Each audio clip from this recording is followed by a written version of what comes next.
বিসমিল্লাহির রহমানির রহিম। সংগ্রামী উপস্থিতি, পশ্চিমাদের সভ্যতার মুখোশ খুলে পড়েছে।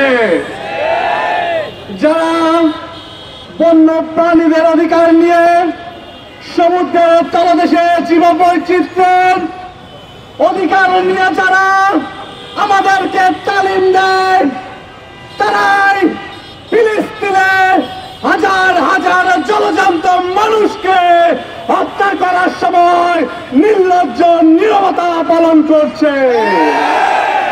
যখন বাবা মা হারিয়ে ছোট ছোট কিশোররা নিরাপদ আশ্রয় খুঁজছে, যখন খাবারের খোঁজে তারা লড়াই করছে, সে সময় প্রভাবশালী আরব শাসক থেকে শুরু করে পৃথিবীর মোড়লেরা পালন করছে নির্লজ্জ নীরবতা।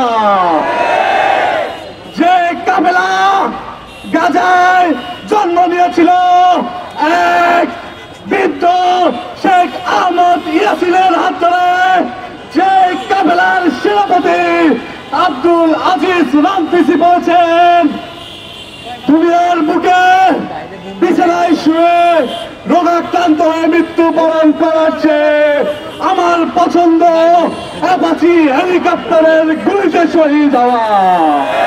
সেই কাফেলাকে রুখবে কারা?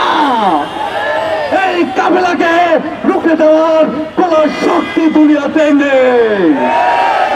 এই দুনিয়ার বুকে আমরা দখলদার ইসরায়েল মুক্ত নতুন পৃথিবী গড়ে তুলব ইনশাআল্লাহ।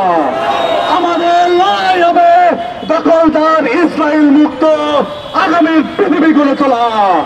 এই নতুন পৃথিবী গড়ে তোলার লক্ষ্যে সারা বিশ্ববাসীকে এগিয়ে আসার উদাত্ত আহ্বান জানিয়ে আমার কথা এখানে শেষ করছি। আসসালামু আলাইকুম ওয়া রাহমাতুল্লাহ।